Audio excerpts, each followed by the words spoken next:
surely will.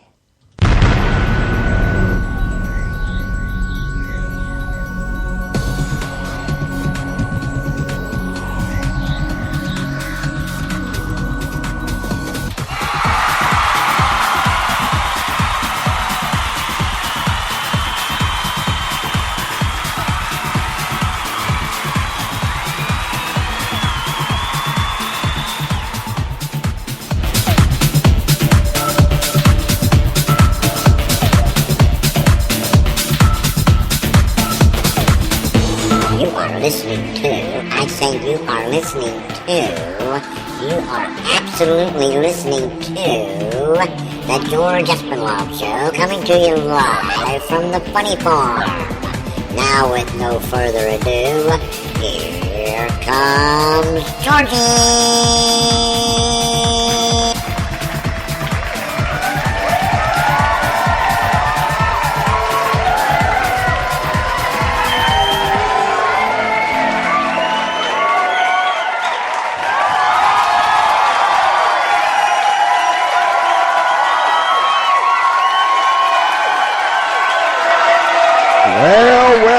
Well.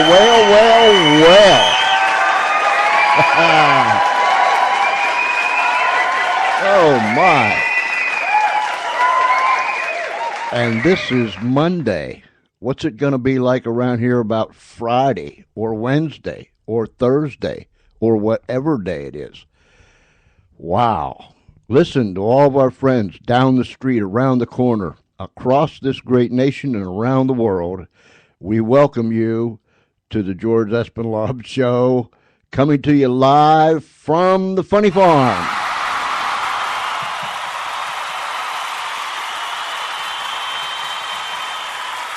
I can see this is going to be a cheering week. Hey, before we go any further, I want you to know we don't have a mailbox. We don't have a mailing address. We don't even know where our world is. We just live here. You know what I'm saying? But we do have an email address. George CE. That's George CE at Comcast.net. George CE at Comcast.net. Thank you for all the emails that we've been receiving from people around the world. We just get so excited when we get email from our listeners that we just don't Well, you know, Charlie Wiener over here, the guy that runs the board and does the announcing and you know, all those things. Charlie gets so excited that well, you know what Wiener dogs do when, you know, when they get all excited. You know, yeah, right. I'm sorry, Charlie. I'm sorry I mentioned that. He's embarrassed now. Anyhow, where was I? Email us, GeorgeCE at Comcast.net. GeorgeCE at Comcast.net. And we will reply to you. And we thank you for it. There was something else I was going to say, but there I go again, trying to talk and think at the same time. And you know it doesn't work. Hey, if you didn't hear the 2 episodes of Unshackled on Saturday night and Sunday morning, you can go back to the archives and listen to them. It was the story of Martha Hoke, and on Sunday morning it was the story of Don Hoke. True life stories of real individuals. And we're just so glad that we can air Unshackled. So if you missed that, go back and listen to it.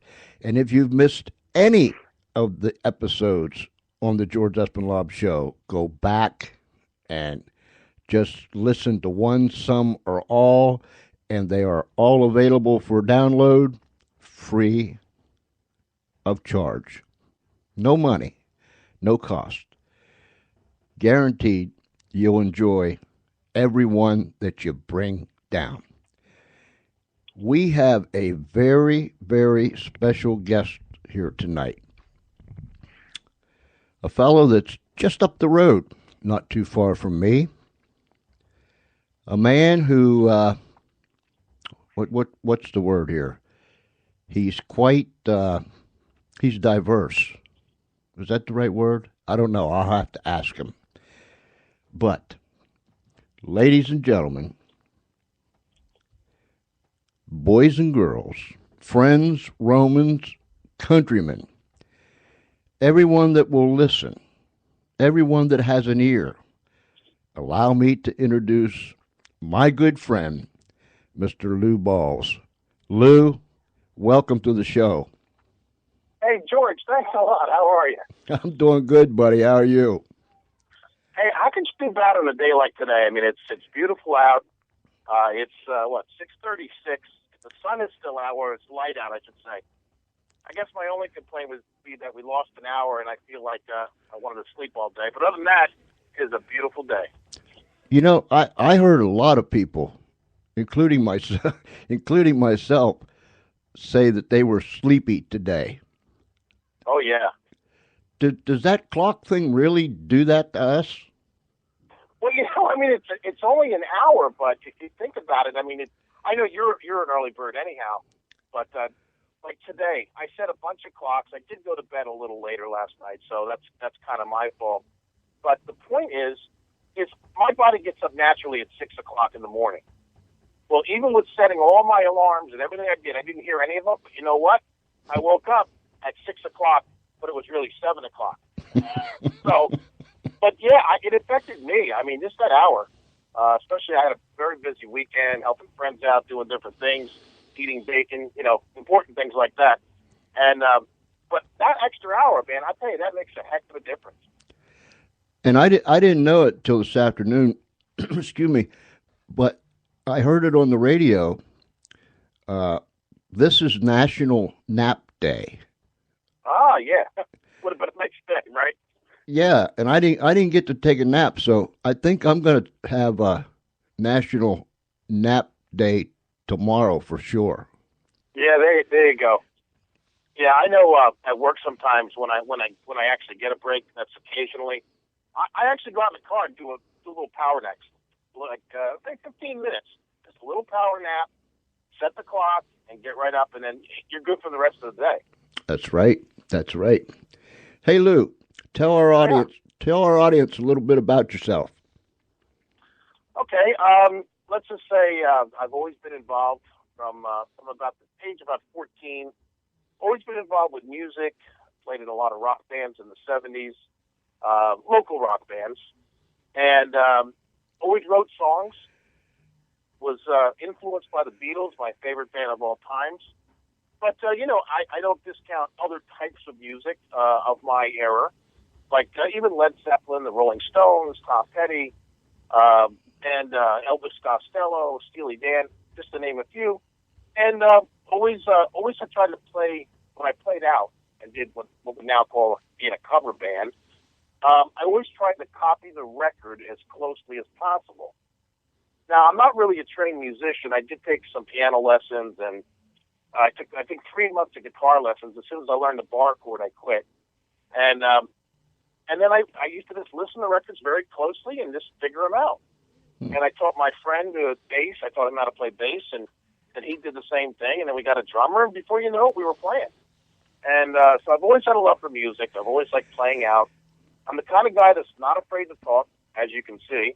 And I'm the kind of guy that, with music, we also used to, do a little comedy on the stage. So we weren't just a rock band. We did other things. We made people laugh, and we had a nice following back in the day. And you remember the band Grand Funk Railroad?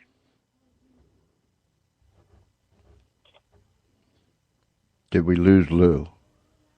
Hey, I'm here. You hear me? Okay, go ahead. Oh, my gosh. What did I do? Bust the microphone? No. I think your last word. No, that don't sound right. Last words. I think. Yeah. How do I say it? Anyhow, it was Grand Funk Railroad. Oh yeah, no. I had asked you. Do you obviously you remember the band? Oh yeah. Oh, I was supposed to respond. You was waiting for me to respond, right? Oh yeah. Okay. I got it now, Lou. I got it. Yeah, I remember. Yeah, I mean, really good stuff. They were a power trio. It was a little harder edge rock and roll, but Mark Farner just had a great commercial voice. Maybe one of the best of its era. And we actually had a tribute band to them while they were still popular. So we call ourselves Punk Revival, and that's really when I started actually making money in high school. I think we got $100 a piece, which back in the 70s was pretty darn good money for a bunch of kids in high school. It was pretty good money anyhow. $100 a night was great.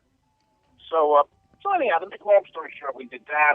Then I had a band. We progressed. We did more things like the Beatles and Steely Dan and, all the other stuff, Led Zeppelin. And then we had a very, very good following. But then, you kind of grow up. I became a manager. My other friend, he went into what he did. And we kind of got away from it. And unfortunately, I did things through the years, but not to the extent that I had done back then.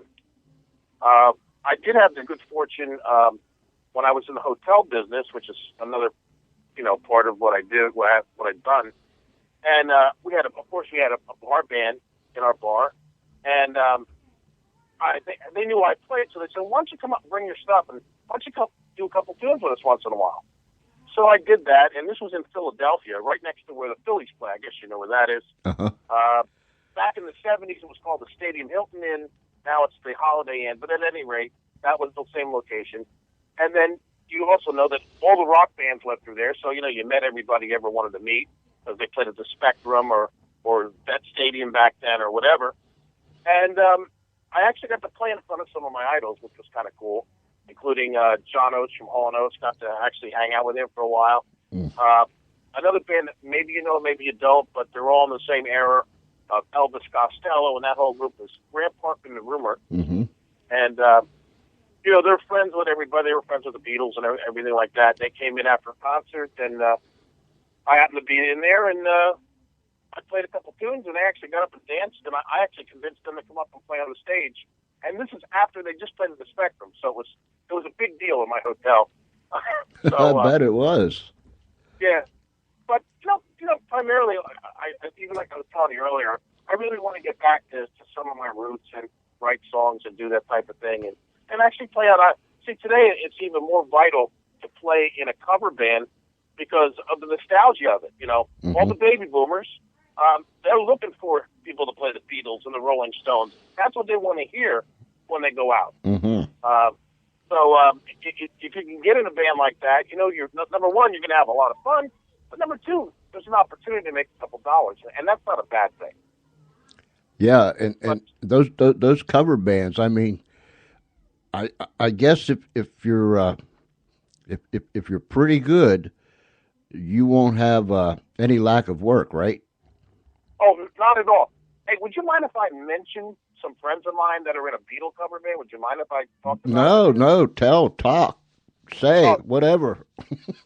Actually, they play in Delaware and Philly and New Jersey, and they're called Almost Fab. AlmostFab.com. Go to their website. You'll find out where they're playing. And their whole thing is they play strictly Beatles songs. They have all the authentic instruments. The only thing is they don't try to look like them. They just sound like them. And they say that every night. They say, hey, we're not trying to look like the Beatles, but we want to sound like them, give you the Beatle experience. And I only met these guys like a month ago. Now we're best of buds. I've been to several of their things, and they actually honored me at their last thing. They learned the song that I wanted them to learn. But keeping on the subject, here's a band that if they tried, they could be playing all the time, every weekend, because it's so good. And to go to one of those type of concerts where everybody knows the words of the song, everybody's shaking their head, everybody, even people that don't want to dance, go out on the dance floor. To answer your question, there's a lot of money that can be made in a cover band that's playing, what's now considered classic rock. When I was playing it was just rock. It was just what was out today. But if it's 25 years or more, it's considered classic rock. So yeah, if you're in a good tribute band, you're going to make some money if you want to. A lot of guys are doing this on the side. I mean, they work full-time jobs, and they still go out and I know these guys play at least once, maybe twice a month. And then in the summer, I think they do some big outdoor things with thousands of people, and it's got to be exciting. So you look for Almost Fab. Get on their mailing list, almostfab.com, and they're just phenomenal people. And it's a great experience. If you like the Beatles, you know what? If you don't like the Beatles and you just want to hear a good live performance, you'll end up liking the Beatles. Mm-hmm. I remember a while back when you the first night that you saw them, and you put some pictures and stuff up on your Facebook page. Yes. And from listening to you and seeing those pictures, I like the fact that these guys are themselves, right? But yet they can play the music of someone else. I like that, the fact that they are themselves. Well, yeah, I mean, because like some people would say, well, we want to see the band kind of wear the mop tops, wear the wigs, and every time, so when they play the stuff from 1963, they're dressed like they were 1963, and then when they do Sergeant Pepper, they want to put the Sergeant Pepper outfit on, and then when they do that, but they don't go through all that. They kind of wear like a Nehru type thing that would reflect the time of the music, but they don't get changed, and I really respect that. And like I said, it's the experience that you get in there. And I've talked to several of the guys, and I said, you know what? I got to be honest with you. Sometimes I just close my eyes, and I feel like I'm there because they've emulated the sound and the vocals and the harmonies so closely, and it's like, wow, you're really there, and it's like you're really at the concert, and it's the Beatles, and it's very, very exciting. But George, to see 50, 60, 100 people all shaking their head, knowing every word, knowing every stop to the song, seeing people clap, and it's just a glorious thing, man. So Beatlemania lives through this great band.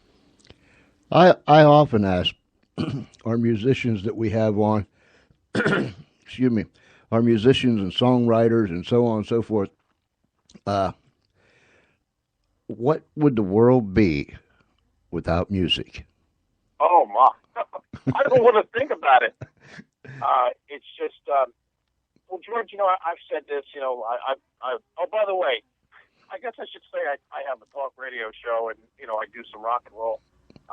Started off in internet radio in 2007 with a great company that, unfortunately, with a lot of the internet companies, they're great, and then they're gone. Mm-hmm. But I started off with one called NowLive.com, and we were, in our heyday, we were getting 35,000 listeners on our shows at a night. Mm-hmm. And it was because they kind of syndicated it somehow on different websites, and it was really amazing. And we became very popular back then. But so I'm also on Spreaker.com, the Lou Bawlz Radio Show, and I'm on Facebook if you want to find me. But I didn't say that, so I thought I'd better add that in there. But I talked about music and the fact that music is so powerful, and it just does something to our soul, if you will, that you can mark time by certain songs. Mm-hmm. And think about this, George. There's probably songs that you could name right now. You say, when I hear that song, I know where I was, I know what I was looking at, I know who I was with, mm-hmm. I know if I was in love, I know if I was heartbroken. You can almost smell the roses, if you will. And that tells you how powerful a melody is. And to be in a world without that, I can't even conceive it. We would we would be some real savages, huh? Oh yeah, that's yeah. for sure. It would be like the Flintstones, Yeah, I was reading an article just this morning that they're using music now. I guess they're calling it musicology. Okay. For people that have dementia, Alzheimer's, and they have found that people that's suffering from these ailments, that when certain songs are played, like their era, they perk right up. They sing along with the songs. Right. So they're using it for therapy, and I mean they're getting into this thing big time across the nation. And it's the age-old story. Music calms the savage beast, and music does a lot of things. They're experimenting with pain. When they play music, there's less pain, and it just goes on and on and on and on. So that music, that melody stuff, I mean, it just we can't live without it. Oh, that's true. And George, that's a great article. I'd like to actually read that. The fact that they're using it to help people with those type of illnesses or diseases. And man, if they could find some cure through music, wouldn't that be amazing? Mm-hmm. Wow, that's cool. You'll have to share that article with me. I'd like to read it. Yeah, I'll send it to you. I'll give you the duplicate. No, that sounds good. That sounds good. So tell me about the radio, Lou. How long you been in radio? When did you start? And all that good stuff.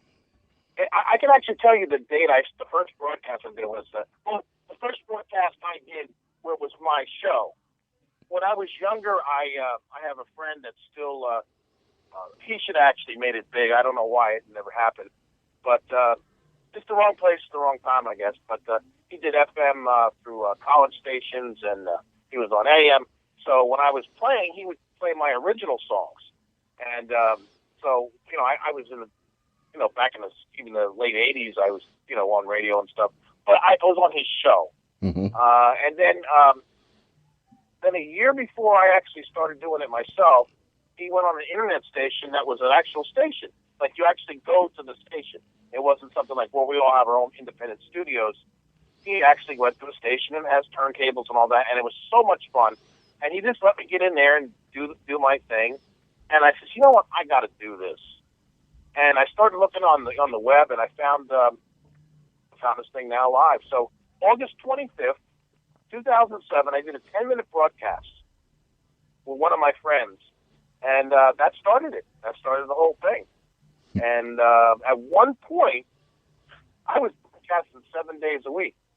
And I just can't do that anymore. It's just a big commitment. It's a very big commitment. But I'm going to be because I know you're going to ask me, well, when do you broadcast? Right now, it's a little spotty. I do work a full-time job. I have kind of crazy hours. And but you know what I like is that people that want to hear me will listen to the podcast. And I get a lot of comments, and that's very rewarding. And so I've been doing it on various web venues since 2007. And then I could still be on AM if it didn't interfere with my regular job. So I was on 1360 at WNJC up around Sewell, New Jersey. And I did a Thursday night. It was I was actually on 2 hours because there was a sports show that I was the co-host on, and then I had my own for an hour, the Lou Bawlz Radio show. So I got to do 2 hours of things I really like. I love sports, and the guy I was with was like a complete expert at everything and analysis, and he kind of had me just chime in, which was cool. And then he was my co-host, and it really worked out good. It's just that it was starting to interfere with the regular job. So it looks like I may be doing some weekend projects. What I really want to do, some late night, and get 3 hours on there and interview people, and like you do, and bring some bands in and some local people. And that's another thing I really love about your show is you don't play really mainstream music. You play all independent songwriters, and it's good stuff, George. If I haven't told you, it's really good stuff. And I like when you say on your show, okay, well, towards the end of the show sometimes you'll say, okay, I got my dark glasses, I'm sitting back, and you listen to some really great blues. And I am with you, brother. I love it. Love it to death. But the Lou Bawlz show, it's had a little bit of an evolution. I started off with the idea of just being funny because I always I'm one of these guys that I think certain words are even funny. So like the word bacon, the whole thing with bacon, I do love bacon, by the way. I used to just think that word is just so funny. So I said, well, how can I make it funnier? So I started saying that I like swine. So I like swine burger. And that's how this all started. It just started, amplifying it. And had I been smart enough, if I'd have made T-shirts up 5 years ago, I'd probably be rich. Because now there's bacon. Everything is bacon. There's all kind of, you can get bacon ice cream and bacon milkshakes and bacon shirts and bacon salt and everything else. Had I been smart enough, I would have probably done something with it. But they even have on TV, United States of Bacon, the show. They said, well, why aren't you doing that? You love food. You're always showing your pictures, and you're always talking about it. So, but yeah, I started off trying to be funny. Then I started getting, I do what he called rants and raves. So if something really bothers me, I go crazy. Mm-hmm. I'm not the kind of show, I don't really curse. And the other thing about it is, not that I've never slipped or anything, but that's not my format. Right. And I'm very respectful to women. And I found out that I always had more women listen to me than men.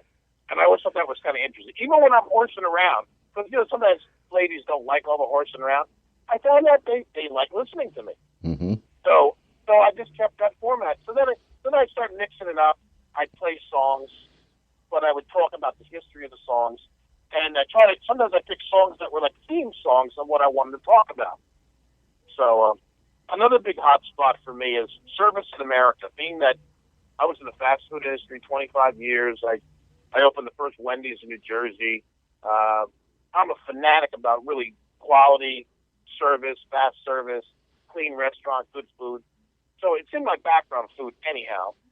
And so occasionally you'll hear me rag about service in America. So that's kind of one of my things. But if something's good, I'll also talk about that. If there's a restaurant I love and the waitress was great, the food was great, I'll mention the name. I'll go through the whole thing. So, yeah, go ahead. I'm sorry. Go ahead. No, go ahead.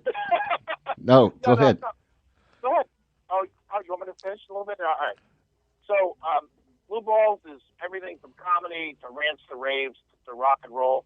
And then I started something, and you really are the one to help me. I think I put something out, like a serious, I was calling it a blog, but it was an audio blog. And I think it did something about goal setting or something, and you had retweeted it. And I got a bunch of people to listen to it, and I got all these comments, hey, you can do this stuff too, you're not just a funny guy and a music guy, you can do something serious. Mm-hmm. So I think I've done a couple of those, and I have a whole bunch of things up my sleeve about relationships, and I think that'll be kind of fun.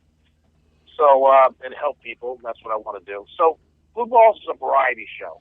What else can I tell you? Yeah. I say it this way, classic rock, modern talk, and everything in between.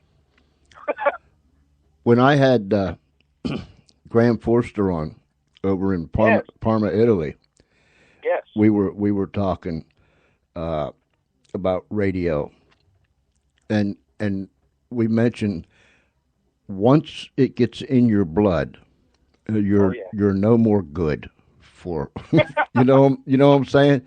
I mean, oh, absolutely. And it's one of those things that it either does or it doesn't.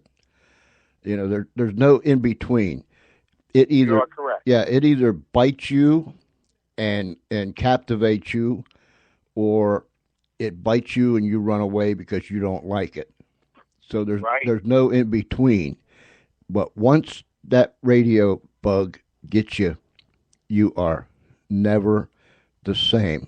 Of course, they've been telling me I've never been the same, and I don't know what period of life they're referring to. I guess from way back in the beginning. I don't know, but yeah. That's but good.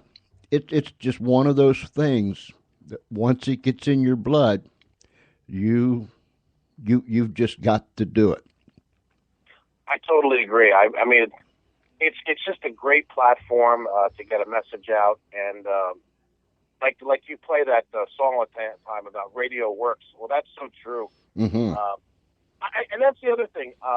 If it wasn't for my father, I probably never would have listened to talk radio. And I just remember getting in the car with him, in my teens, and he'd have talk radio on. Now, a lot of times we're talking about politics, which is something I don't spend a lot of time doing. However, I will comment on my overall feeling about how I think things are going in the country, because I think both sides need work. I'm not favoring either side. Mm-hmm. So that's always kind of interesting. But if it wasn't for my dad listening to talk radio, I probably would have never, been any good at this, because even though I could speak and all, I kind of followed certain people that I like just listening to, and to this day, I love radio. It's on.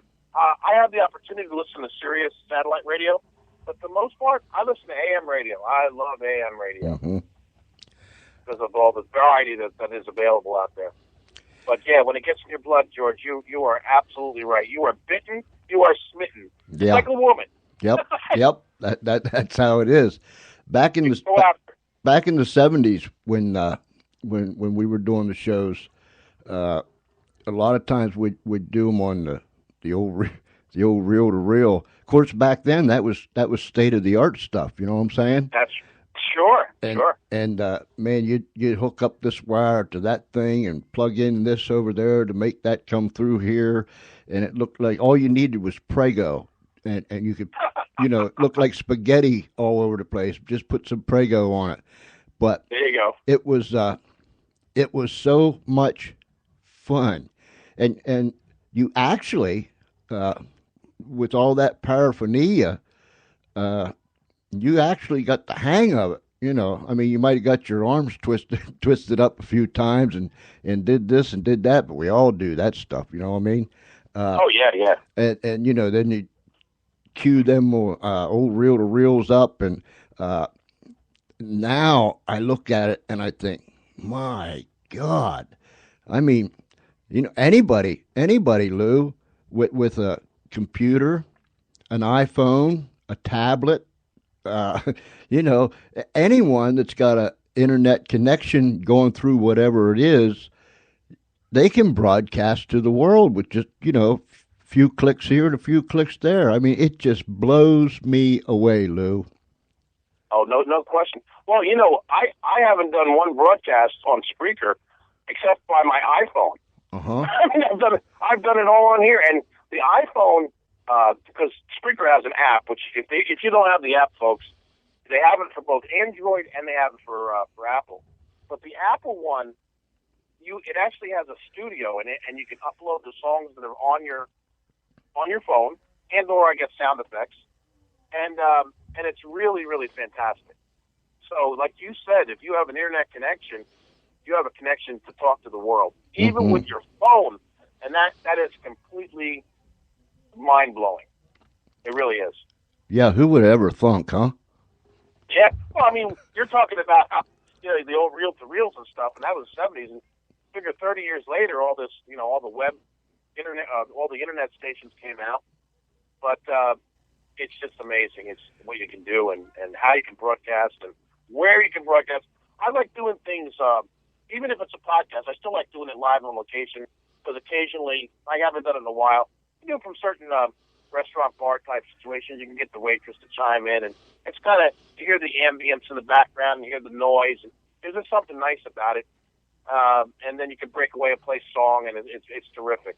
Yeah, so, I listened to you, man, I can't remember when it was, but you was at a restaurant or diner somewhere, and then you'd play a song, and you could hear the background, people and the movements and all that good stuff, and that is so exciting. We're unlimited, Lou, with where we go and what we can do.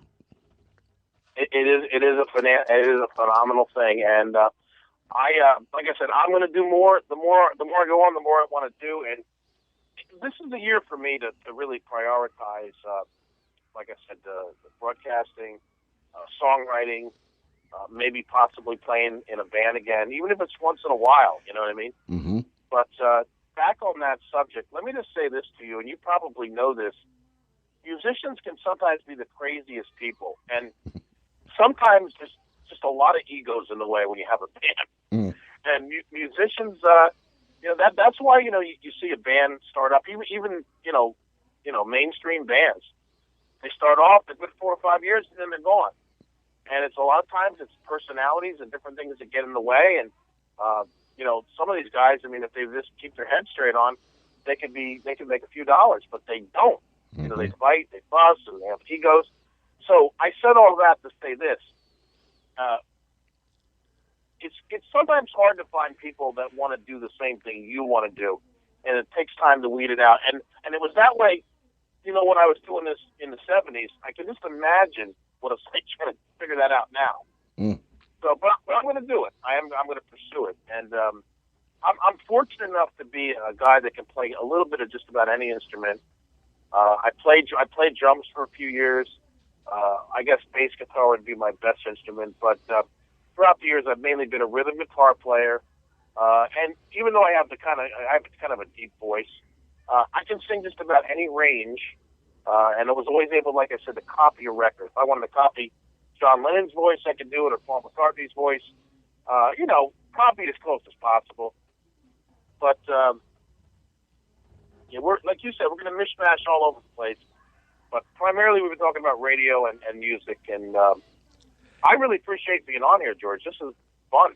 Oh, look, we have people from all walks of life, and I like to bring my brother and sister broadcasters on. Yes, because when you talk about that ego, somewhere in my life, I don't know where it was. I don't know when it happened. Of course, I don't know when a lot of things happen. But I mean, this particular thing, I don't really know when it happened. But one day it happened, where all of a sudden it dawned on me, I don't have to impress anyone anymore, and I don't have to have the light shine on me anymore. I want to shine the light on other people doing other things that has things to say that somebody needs to hear. And so I'm content, and I don't know when it happened, Lou, but I'm content to just kind of be the vehicle that pulls up and says, okay, come on, get in, and we're going to take you out here and we're going to expose you. You know what I mean? We're going to we're going to put you out there so everybody can hear you and everybody can see you. And then when we're done, I'll put you in the vehicle and I'll take you back home and then say, let's do this again sometime. You know what I mean? Absolutely. Well, but George, you're being modest because you are just terrific. I love listening to you. Like, it'll be like, sometimes I listen to you and I don't even let you know I'm listening to you. I don't text or anything. I'm just kind of listening. I'm doing things, or I'm having dinner, and I'm kind of busy. Or I could be in the car, which is another beautiful thing. You're on the app, you're in the car, and I'm listening to you as I'm driving. It's beautiful. But you're a modest guy, and I just like the way you handle the show, and I like the premises of the funny farm.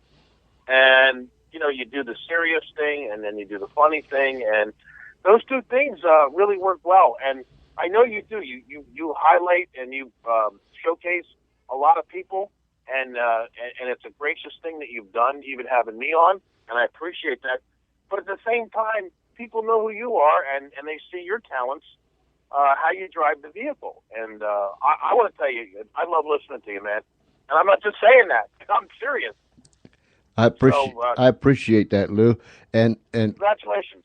When we get together, I'll buy you a drink or two for saying that. No, I'm only kidding. No, I know. No, really, George. Hey, look, we give credit where credit's due. I know, it's funny. On the radio, I don't have an ego at all, but music sometimes, I don't know, I think it's just the nature of the beast. Mm-hmm. It just kind of crops up. I've gotten a lot better over the years. And like you said, there's a point in your life where you grow up. I mean, that's really what it comes down to. Yeah. And whether it's radio or your job or being with your friends, you learn how to put the ego down a little bit, and people like you more. You have more friends. Yeah, that's true. That's true. And so, have you ever thought of? I worked with a guy one. In fact, I worked with him for years. We were both carpenters. I worked with him for years. We really became close friends, and he was probably 7 or 8 years older than I was, and he was a master carpenter. But anyhow, he used to go. Him and his wife would eat out a lot, and he could tell you every restaurant, what they served, how much it cost, when the best time to go there, when they had their specials. I mean, the whole schmear of any eating place on the Eastern Shore. And I used to say, his name was Bob, I used to say, Bob, there's people that makes money doing that. Oh, yeah. Have you ever thought about eating for a living? You know. Yeah. That's the way to make money. Yeah, eating for a living, because I mean, he could tell you. He'd come in on Monday morning, and I'd say, "Where'd you eat this weekend?" And he'd tell me the menus, the setups, the prices. I mean the whole 9 yards. That's what you ought to do, Lou. Yeah, you're not the first one to tell me that. And, yeah, you got to find a niche, and I think I'm unique in that I have fun with it. You know what I mean? I have fun with food, and put my little sayings there and stuff. And I'm a big fanatic about it. I love coffee. I don't know if you love coffee, but sometimes I'll just show the cup of coffee and say, okay, we're going for a third now. But part of the restaurant thing is, if a restaurant has good coffee, they usually have a good reputation. That's true. If they have bad coffee, they can have other stuff good, but a lot of people won't go there. Mm-hmm. And I'm one of these guys that can eat a hamburger and have a coffee. Other people say, "Oh, I gotta have a soda, I gotta have water." Oh, no. I like coffee with everything. Sandwich, it doesn't matter. It doesn't have to be breakfast. So coffee's an important thing. But yeah, no, you're one of the people that have said the same thing as others. And I'm just trying to find a niche, and I'm thinking of enough people hear about it. Somebody may see it and like what I'm doing. Yeah. So just get discovered. That would be nice. Yeah, because there's people that writes about their eating experiences in magazines. Sure. And and they get paid for that, and of course they take pictures and the whole 9 yards. And I was telling you before we went on the air, I could get up from the table and go get on the computer on the Facebook, and you've got Sundays up there, and you've got hamburgers. I mean, that looks like they're out of this world, and French fries and steaks, and I'm hungry again, and I'm thinking there's no way I should be hungry, but I'm hungry again. Yeah, it's funny, there's so many people that they only know me by hearing me broadcast over the years. And I've been more active on Facebook, because Facebook is pretty vital. There's a lot of junk on Facebook. And I'm not there to play games. I'm there to know people. Mm-hmm. I'm there to let people know, hey, I broadcast. And I want their friendship, but I like them to be interested in what I'm doing too, And I'm interested in what they're doing. If they put up some little joke, how people put up those little things and those little sayings. I read a lot of those, and I comment sometimes. But there's a girl that I never met, and I thought it was the most adorable thing. She keeps liking my food things, and she just said, "Lou Bawlz, I love you," because all I do is talk about food. It's like I'm some people's dream because I'm so into food. But I have this other saying. I think it's funny. I don't know. I think I started this about a year ago. But sometimes in fact, it's funny you mentioned that Sunday I put on there from Applebee's. Well, maybe that glass is a little deceiving. That thing was so small. I mean, I think there was 2 bites in the darn thing. And I have this saying, because today they make things very big sizes, and then they make things very small. I mean, you can go and get Ben and Jerry's now, and it looks like it's in a thimble, for God's sake. And $2 for this thimble of Sherry Garcia.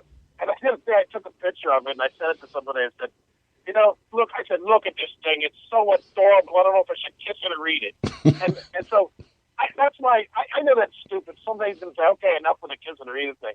But that Sunday was the same thing. I'm looking at it saying, oh, it's adorable. I should pinch its cheek. It's just a silly thing to say. But it catches on. Stuff like that catches on. What can I tell you?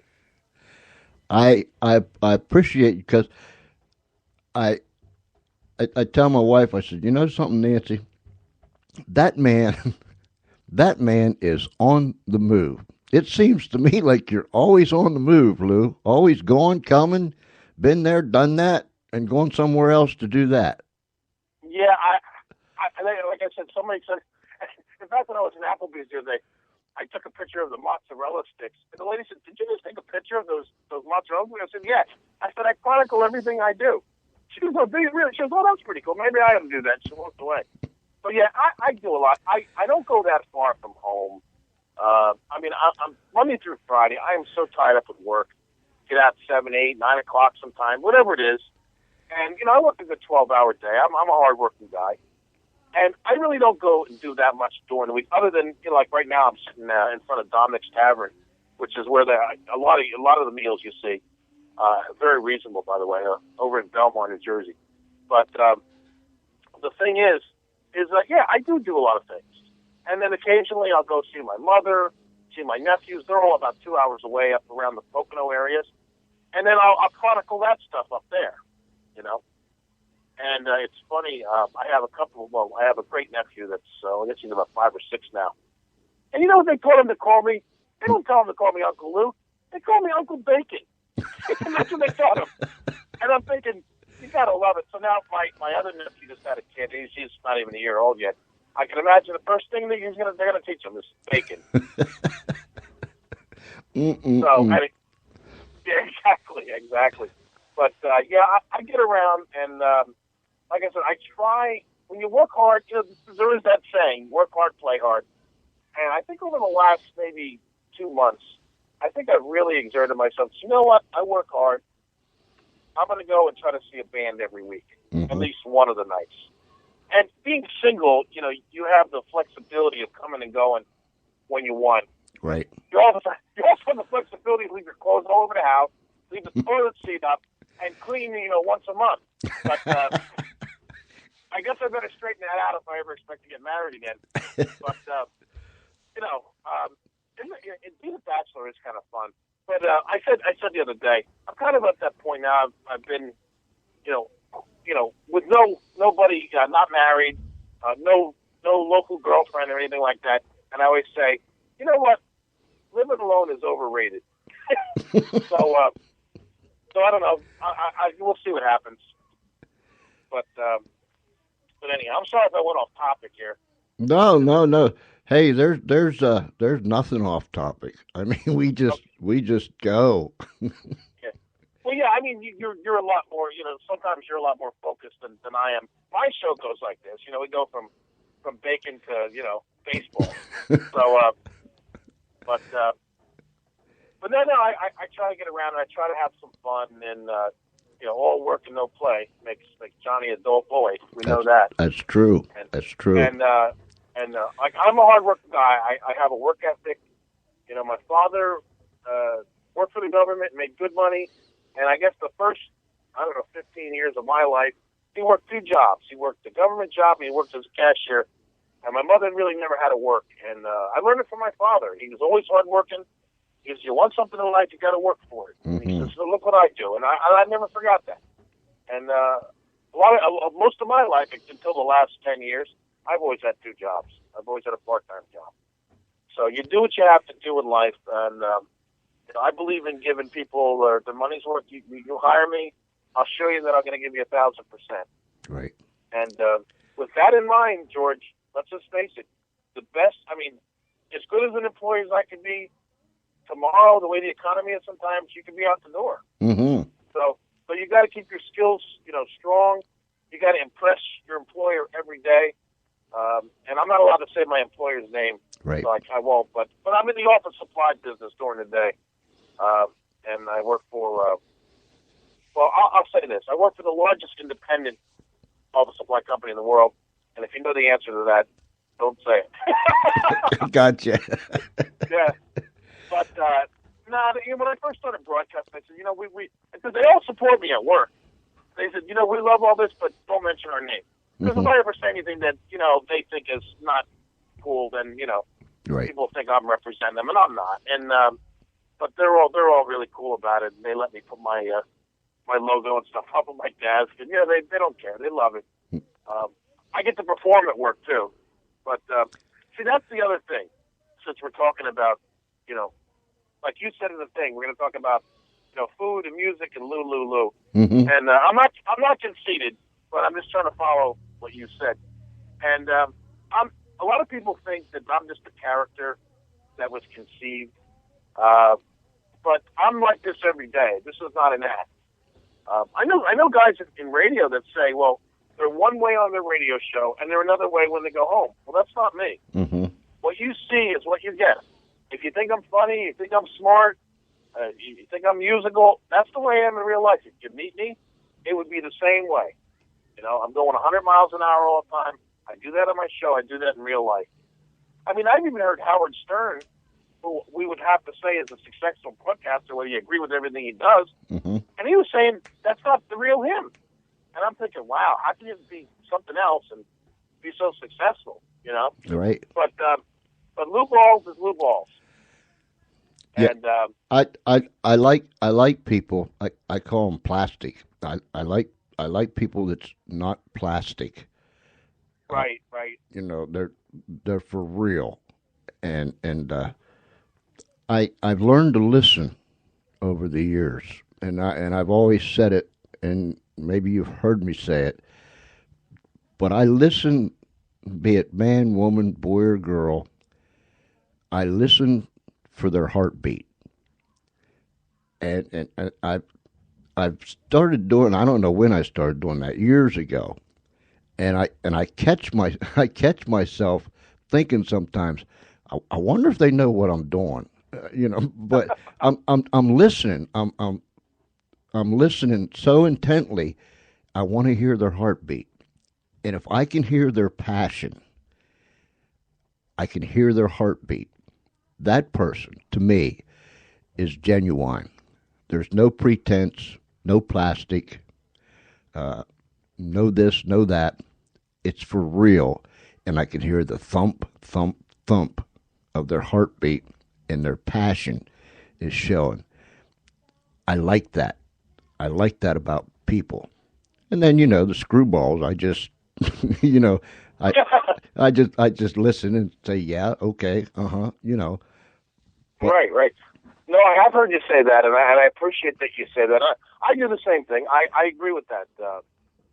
And man, I tell you what, if we, in fact, this is an up and coming subject that I want to do, because I think most people fail in relationships because a lot of times they're not thinking with their heart; they're thinking with their head. They're always just looking at the outward appearance of the thing, and they're not really, like you say, they're not listening intently. So I would just call the inner voice.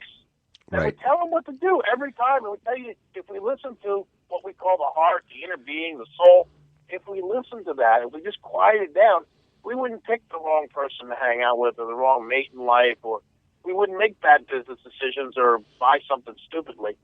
And it's the same thing with relationships. If we just kind of sat back, and if it wasn't all about the outward appearance, how beautiful a girl is or how handsome a guy is, I think we would have more satisfaction in life, and there'd be fewer divorces. That's for sure. I agree with that.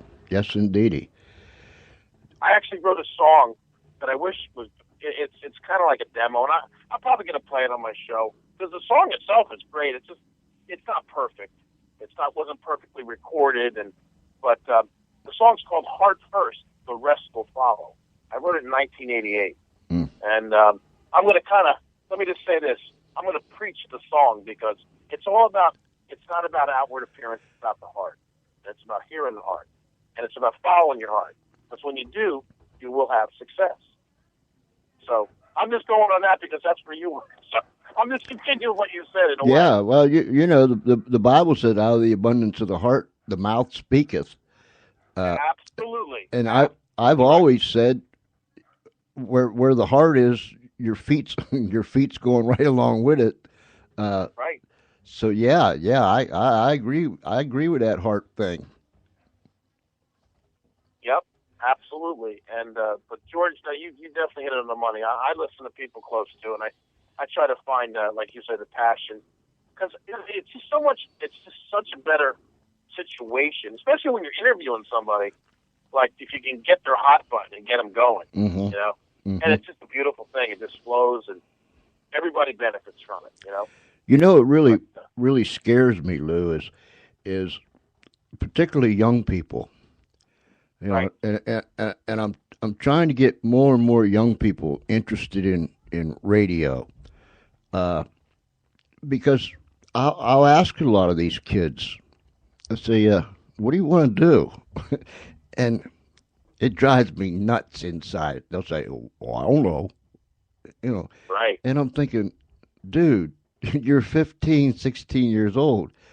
Isn't there something that you would like to do?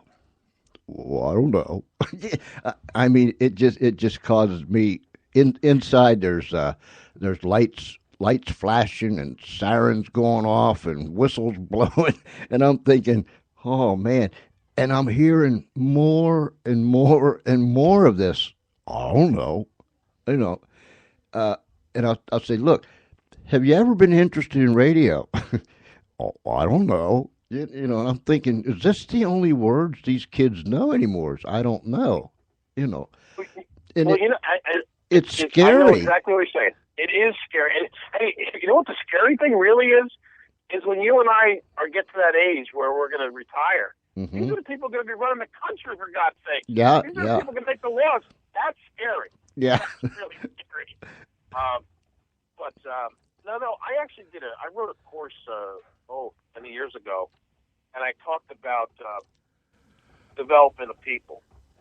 And I always said, my generation, like my mother and father were involved with me.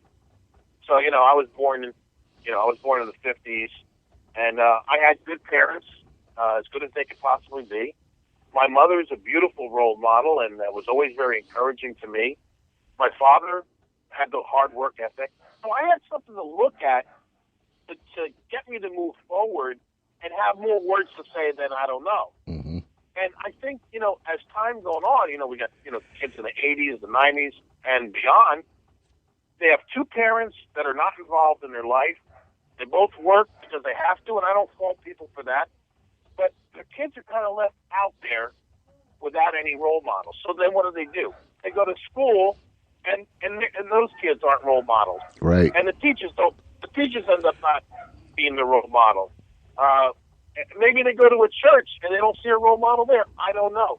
So there's like this de-evolution of influence on today's youth, as we go along. Like I said, I think your generation, my generation, which are close, I think our parents were involved in our lives and we were motivated by them. And they kind of said, hey, what do you want? My mother always said, I think you're going to do this. I see this in your life. Mm-hmm. And she would recognize, your gifts and your abilities and kind of say, okay, why don't you do that? So I think that some of it is just what I commonly refer to as it's just a poor history of development. Mm-hmm. And that's because the parents aren't involved, the school's not involved. I mean, why aren't we teaching kids in school? Why do we wait till kids get to college and then say, what do you want to be when you grow up? What do you want to study? Yeah. Why aren't we teaching that? If we taught them as a freshman and we start planning in their mind and start testing them and have them do those personality profile things and see what kind of personality they have and see what kind of skills they have, and then kind of put a package together so that by the time they're going to go and say, okay, I want to go to such and such college, they're not just going to take liberal arts courses that they've done all that stuff in high school. Now they're going to spend the first year doing the same things they're doing in high school, mm-hmm. and it has nothing to do with what they really want to do in life or really want to study. And when it really comes down to it, they're wasting their parents' money. I talked about this is a hot button mine, so you didn't even know that. But I taught this in a lot of churches and tried to help people and try to help them develop a sense of seeing their kids and recognizing their gifts at a young age and encouraging them. And then, but the schools aren't doing it. And kids should know by the time you're 16, if your parents have done the right thing, you should have an idea what you're good at, what you want to do. Mm-hmm. Because if you wait to go to college, you probably wasted a few years and a lot of money trying to figure it out and find yourself when you could have done it, years before, and it would have been at no financial strain, if you will. I sometimes look at these kids walking around and I think, man, if they only knew the potential that's inside of them. I mean, oh yeah. If they only knew, and they don't know. I've been working on an article that I'm writing for someone that basically it says, people don't know that they don't even know. That's kind of scary, but they don't know the potential that's in them. I'm a firm believer that that there's potential in every one of us. Absolutely. And look at the stories over the years where the odds were stacked against someone, or they had 3 strikes going in and the whole 9 yards, but yet they climbed over the hurdles and they came through the darkness and they made something of their life. I think every one of us has the capabilities of doing that. Somebody just needs to rattle the cage and say, hey, it's in there. Look in there. You'll find it. I completely agree. Look, I don't know how much of your ignorance, I don't know if you poll things or not, but let's just face it, folks. There is a God, and God gives everybody abilities and talents which they're supposed to use to serve man. Mm-hmm. I always say you worship God by serving man. When you serve man, you have self-satisfaction. So that's like the trio. God gives you the gifts. When you use them to help other men, you are pleasing him. And then you yourself receive the self-satisfaction of life. And I can just imagine there's so many people so unsatisfied with their lot in life because they don't serve people with the gifts they've been given. Yeah, how many people have you heard say, you mean this is all there is to life? Oh, yeah. Or they say, there's got to be more to life than this, I think everybody's running around comparing themselves to everybody else, Lou, or what the world is holding up there as a portrait saying, you have to look like this, and you have to weigh this amount, and you have to be this, and you have to be that, because if you're none of those things that we have up here on the portrait, you're nothing. Oh, totally agree with you. Totally agree with that, yes. Yeah, as I say, Madison Avenue has really done most people no favors at all, mm-hmm. especially young girls. I mean, I'm sorry, maybe this is a shock, and I talked about this on my AM show back in about a year ago. Everybody makes a big fuss about Victoria's Secret models, but I think they're way too skinny. I think a lot of them are borderline anorexic, mm-hmm. and that's supposed to be the role model for a young girl? I don't think so. I think that's a bad role model. Right. And like you said, Madison Avenue, advertising, marketing, all day long. Eat this and you'll look like this. Wear this bra and you'll do this. And buy this product and you'll be great. And, and we got to start thinking for ourselves a little bit and get beyond the hype and find out what is really best for us. And that's lying within each one of us. Mm-hmm. The potential, the gift, the natural things that God puts in each person. Everybody can be great in their own way. Let's just say it that way. That's right. And so, everybody needs everybody else. That is correct. And no question. Life ends up being a big puzzle, and each piece fits in its proper place, and it all complements each other. And how much better off we would be. Absolutely. There's no doubt about it. I mean, I used to say when I was doing those type of classes and stuff, I used to say, if you're not using your gifts and abilities, then you're really not loving people. Everybody says, everybody wants love, and why is there no love in the world? Well, love comes through serving. If you love people, you will serve them that gift that you have. Mm-hmm. And we would see a lot more love in the world if people would just do what comes natural to them. And instead of just bottling it up and using the gift in another way that it's not, honoring for themselves or anybody else, or they kind of remember the whole thing about burying your talent in the ground, like the guy in the Bible. Yeah. And God was displeased with him because he had something and he was afraid to use it, or he didn't want to use it. So, but anyhow, I'm in agreement with this whole thing you're saying about people all have their greatness, and they should use those talents, because if people use their gifts and serve man, there would be a lot of love in the world. Let's just say that. Mm-hmm. Mm-hmm. Boy, we went pretty deep there, Lou. I know. But that's a good thing. That's a good thing. Oh, I know. Some people are surprised because first few years of broadcasting, I was just so silly, and then, but I can be silly and I can be deep, and I kind of like being deep. I'm kind of a deep guy. You're a good guy, Lou. And look, thanks, man. You are too. I can't thank you enough for taking the time to come on the show tonight. I appreciate it beyond words. I mean that. I appreciate you, my friend. Well, we're going to get together. Cool. The weather's breaking here. Oh yeah. And we'll set the date, the place, the time, and the whole 9 yards, and we'll wind it up, and whatever happens, happens. Oh, absolutely, absolutely. We be bringing Charlie along for the ride, or? Well, Charlie, he sometimes gets a little antsy. You know what I mean? And yeah.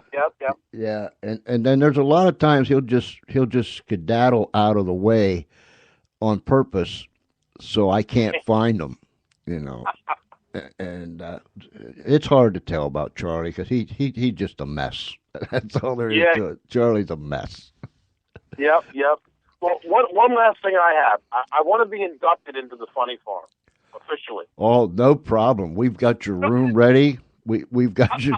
It's like I told Harry when he was on. Your room is ready. Everything is prepared. That's fantastic. Lou's room is Lou's room, and it's been waiting for you. And anytime you want to come into Lou's room is open, brother. All right, so I'm officially inducted now, right? You are an official loon. Yes, sir. All right, I'm saluting you even though you can't see me. Thank you. And listen, and when I meet you, I'm going to salute you. So when I'm on the phone and I say to you, I'm saluting you even though you can't see me, you'll remember what it looks like. That's right. That's right. That's one of my silly things I do, the whole salute thing. Anyhow, listen, thank you so much. It's been an absolute delight and a pleasure. And, when we get together, we'll broadcast with my phone. It'll be fun. That's right. That's right. Thank you, Lou. Appreciate you, buddy. Sir. All right, my friend. Have a great night and keep up the good talk radio. You too. Thanks, brother. Bye-bye. Bye. I'll be right back after this, ladies and gentlemen, boys and girls.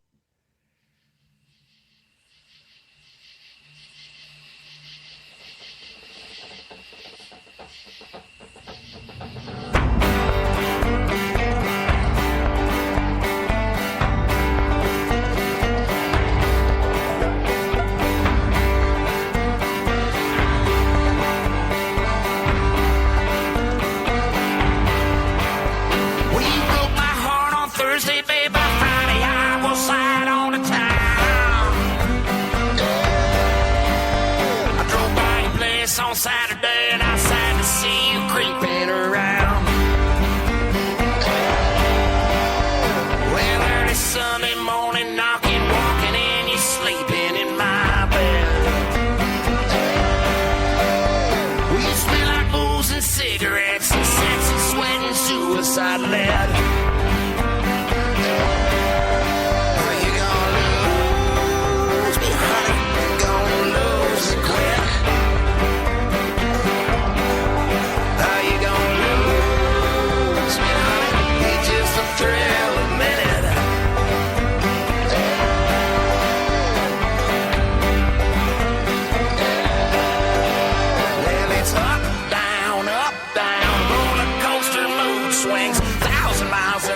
Just a lazy queen of everything, and it's up, down, roller coaster mood swings. When you don't get your way, I know you hate to make a scene. Are you gonna lose me, honey? You gonna lose me quick? You gonna lose me, honey? You just a thrill a minute. Come on now.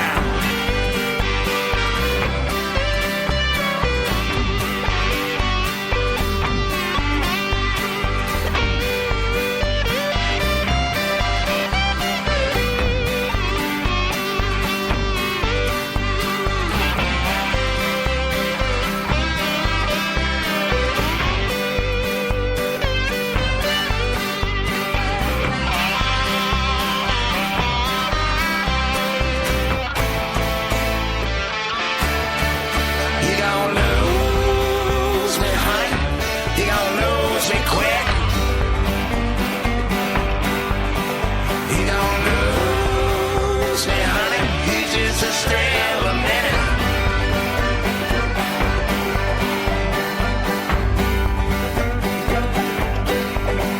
Well, it's bye-bye, baby. It was fun while it was, but now your loving ain't no good for me.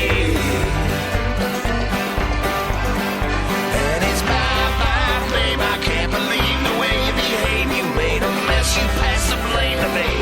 Can't you see, honey? I'm gonna leave. You gonna lose me, honey.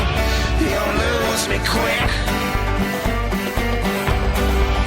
Oh, you gonna lose me, honey. You just a thrill a minute.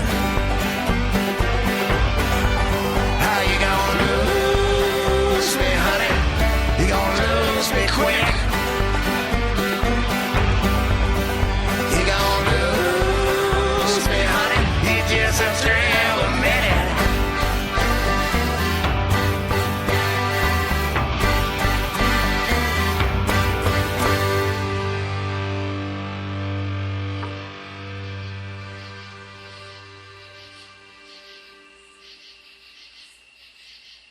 You have reached an imaginary number.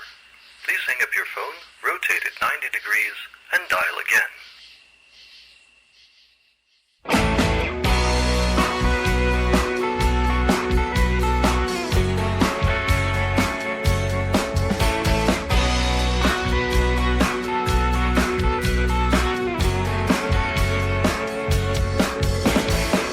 It was a time we drank too much wine, we kept our attitude.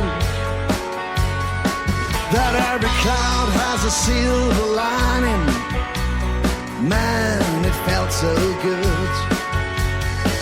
We never feared any danger, never satisfied. Keep your eyes on the road and wave goodbye. Isn't it a pity? Watch your days, how time flies. We lost our pretty faces to the years, but we're still in time. Whenever there's something to party and drink about, keep your eyes on the road and don't forget to smile. Keep your eyes on the road. Keep your eyes on the road. It's a long way home. Keep your eyes on the road. Faces in the rearview mirror. Do you remember them?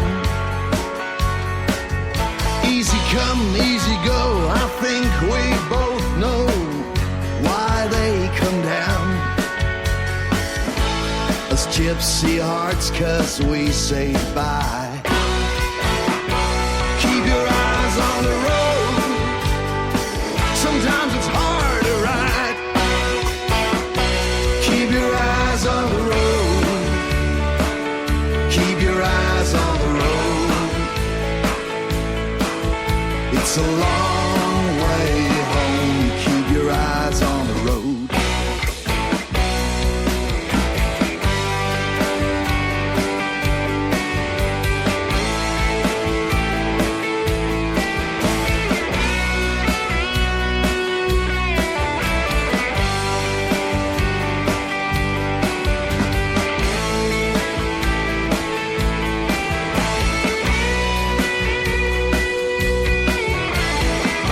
It was a time we were fooling around with the hellhounds. We tamed them, stroked them, gave them bones. We're most wanted in town. But the years, how they sailed by. Keep your eyes on the road. We're still in time. Keep your eyes on the road. Keep your eyes on the road. It's all you need to know. Keep your eyes on the road.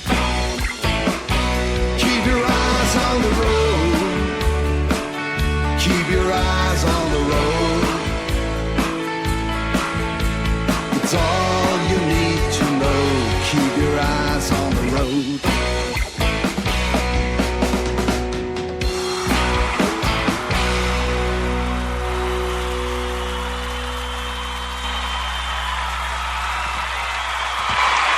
Keep your eyes on the road. That's Mr. Walker and the Century Band. We do want to say thank you to musicalley.com.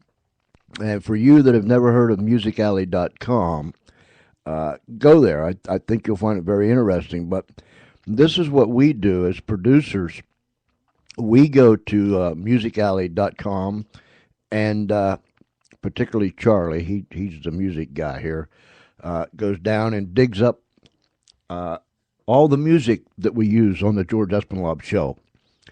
And they are not the artists that you are listening to on your radio, or be it, I call it traditional kind of stuff. These are men and women that have paid the price. A lot of them have paid the price, been around for a lot of years, played with some big bands, big groups, really left a mark on the music industry.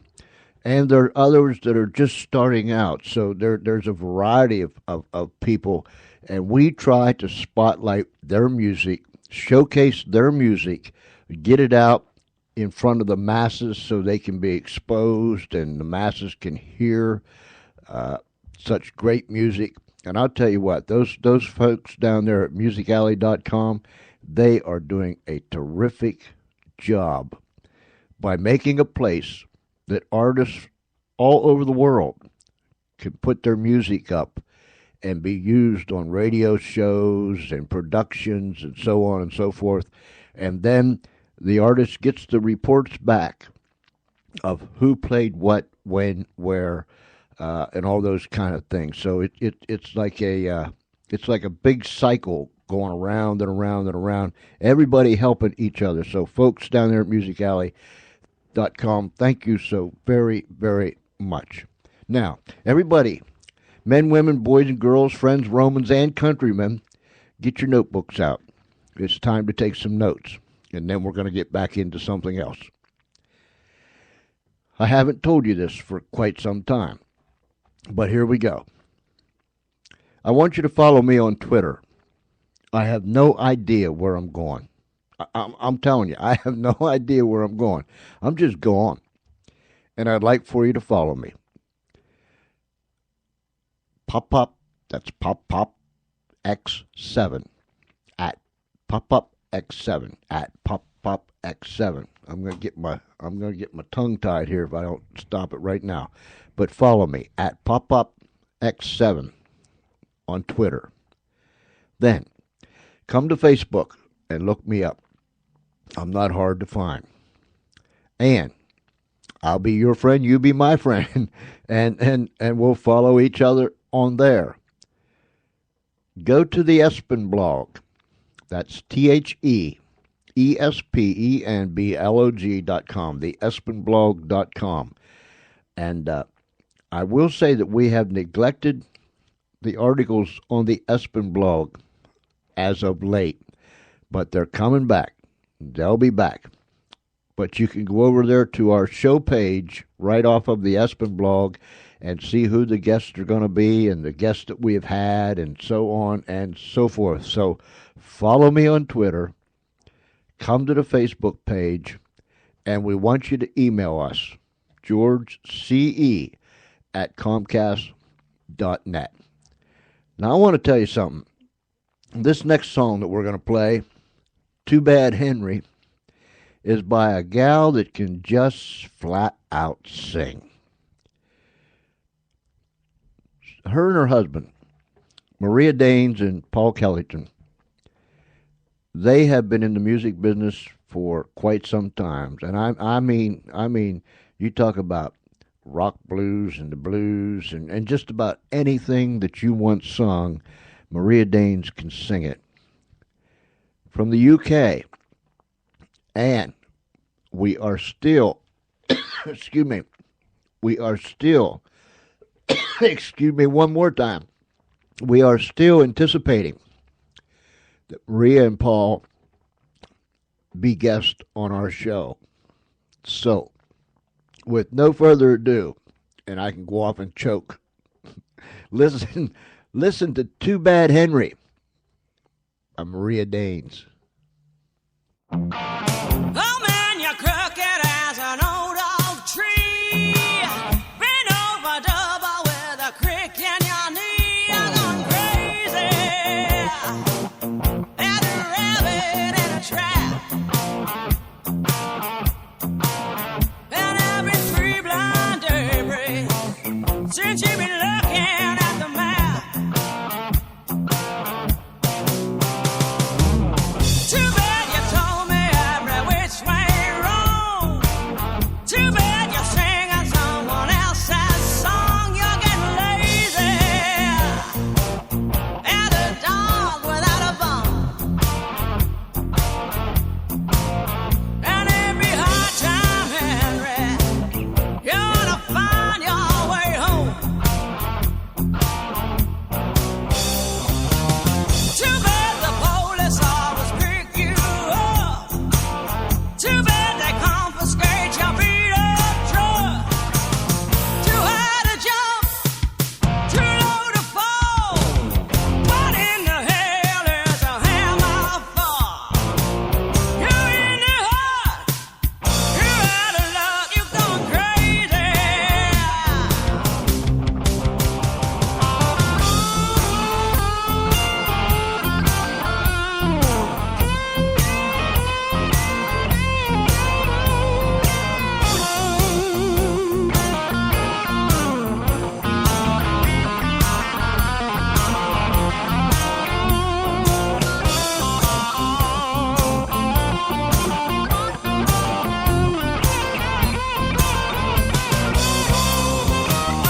I took your hand and then you tipped your head.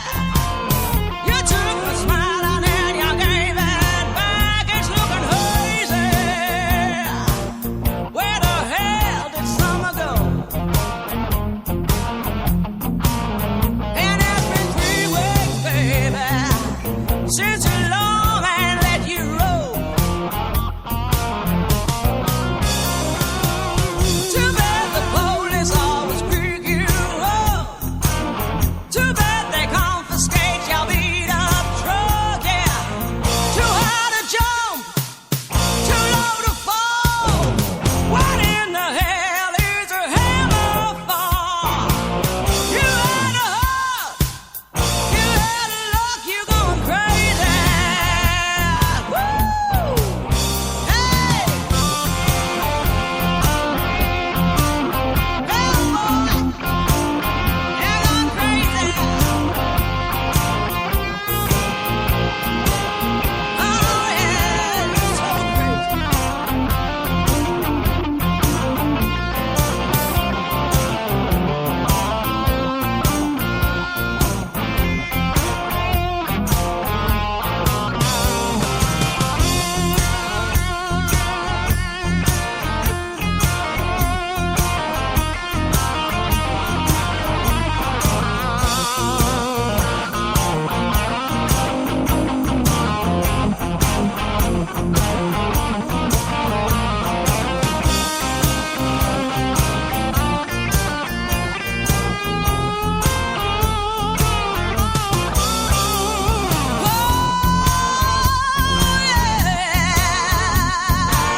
Too bad, Henry. No man got your chuck.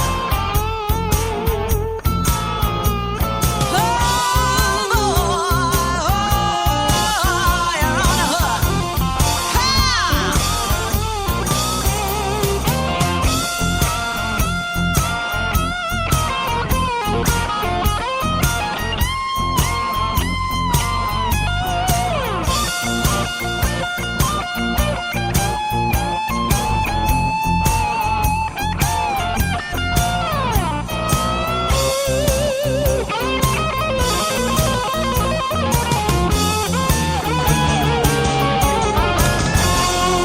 I want you to give it up for Maria Danes. Can you do that? I'm telling you, that lady can flat out sing, Jack. Whoa, she gives me goosebumps.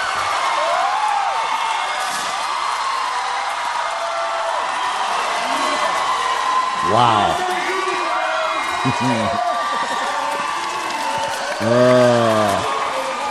Maria, if you're listening tonight, Paul, if you're listening tonight, our last communication was that if you could get some things worked out, you would come on the show. I'm praying that you can get them things worked out so you can come on the show, because I'm telling you what, everybody needs to hear you guys' music. I'm telling you, I'm just a big fan. All right, Espinal, quit your lip dripping and let's get on with the business, because time is a running.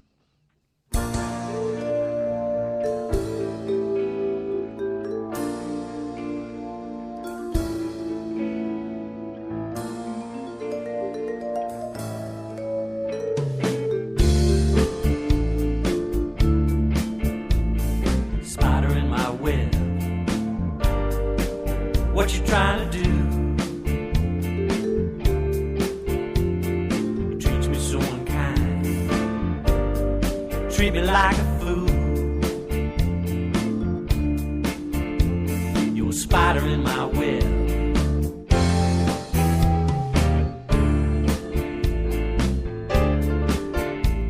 A spider in my web.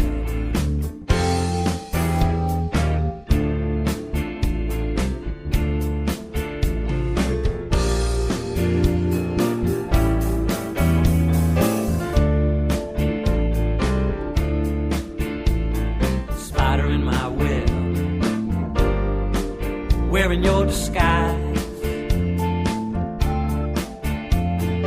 running round the town, telling all your lies. You're a spider in my web.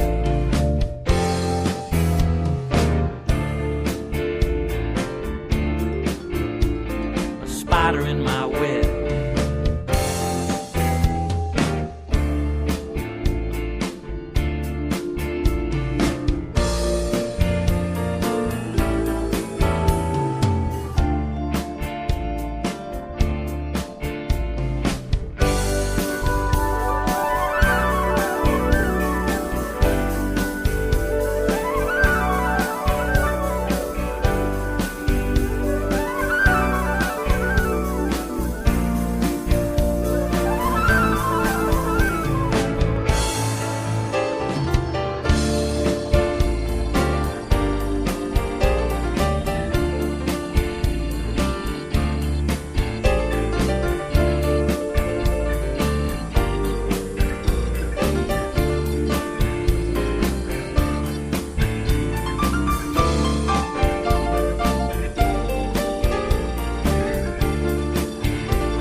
What you trying to do?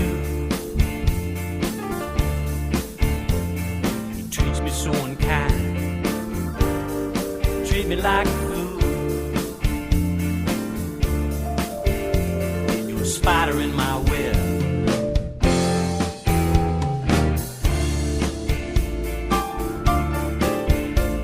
A spider in my web.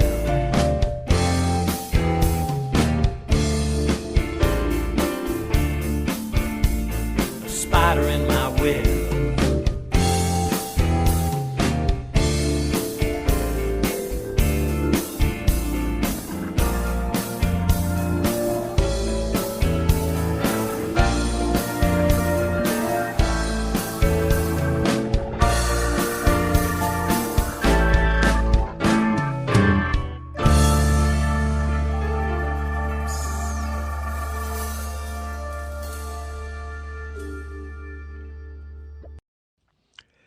I want to say thank you.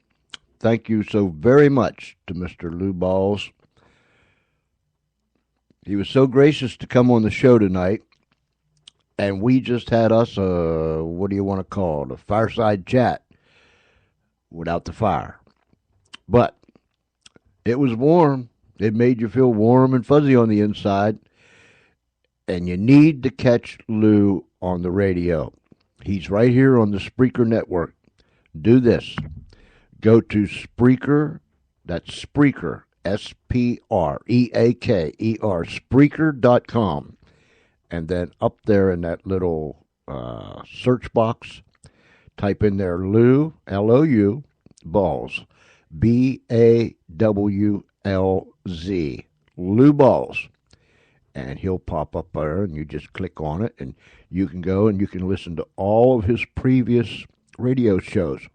Everything on the Spreaker network, excuse me, from every broadcaster, and there are literally thousands, I'm not exaggerating, there are thousands and thousands and thousands of men, women, boys, and girls. Some have been in the business for a long, long time. Some are just now getting into this thing. Some have been there for a while and left and came back and so on and so forth. But listen, there are a lot of voices out there. So go to Spreaker, Spreaker.com. Type up there Lou Bawlz, B-A-W-L-Z, Lou Bawlz Radio.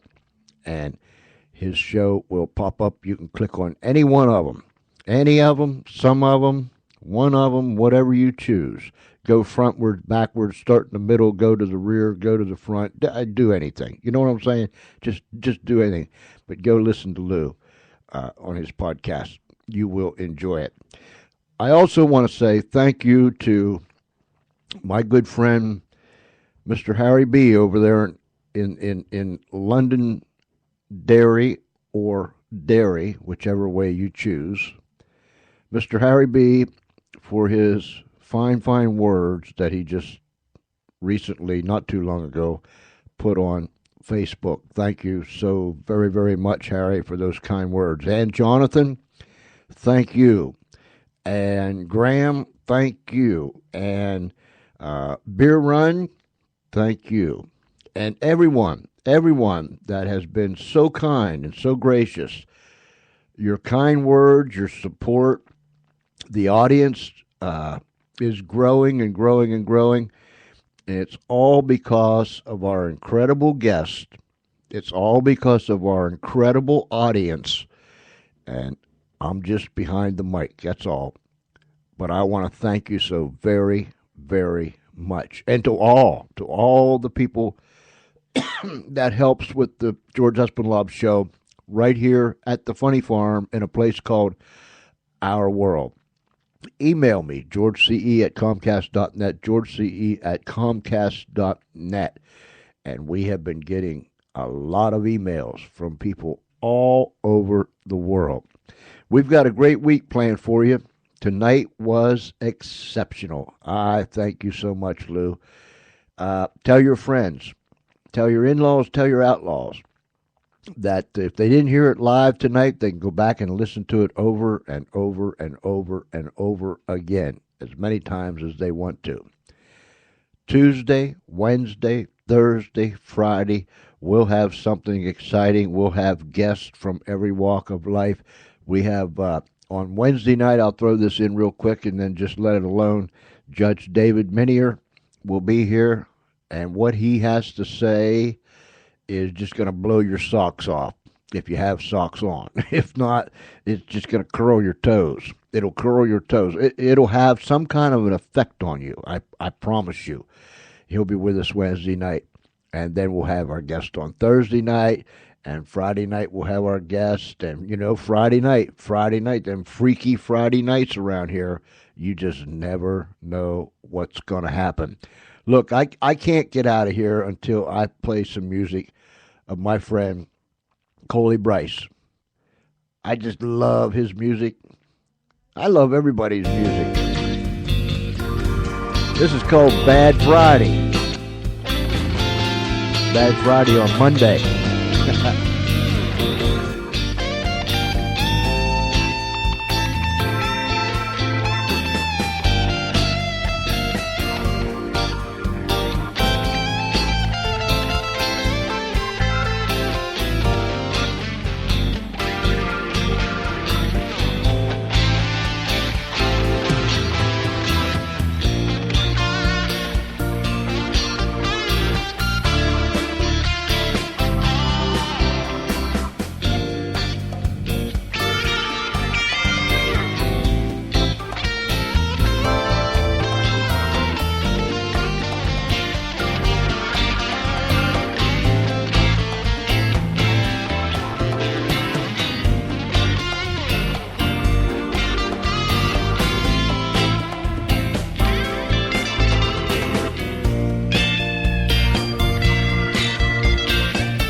And that's it. Bad Friday. It just stops just like that. I don't know why.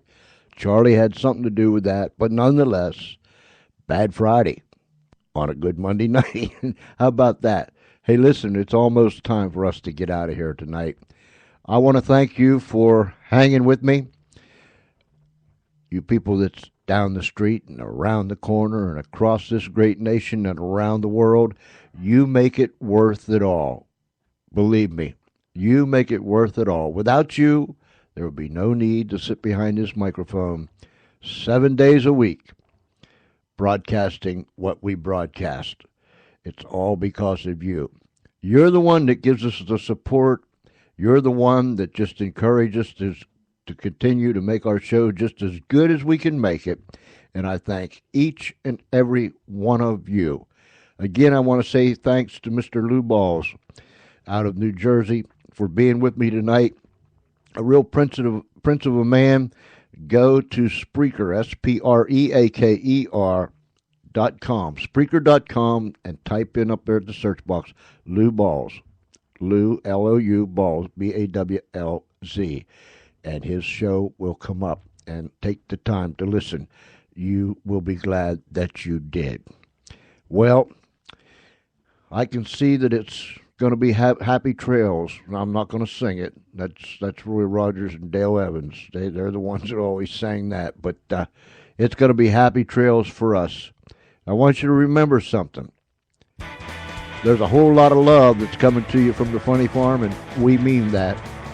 So wherever you're at, if it's nighttime, you have a great night. If it's already tomorrow where you're at, then you have a fine, fine day. But regardless of where you are and what it is, till tomorrow night, same time, same station, 6:30 p.m. Eastern Daylight Time, right here. Tune in for another George Espinlove show live from the Funny Farm in a place called Our World. Until then, y'all stay safe, be good, and God bless you real good. Good night, everybody.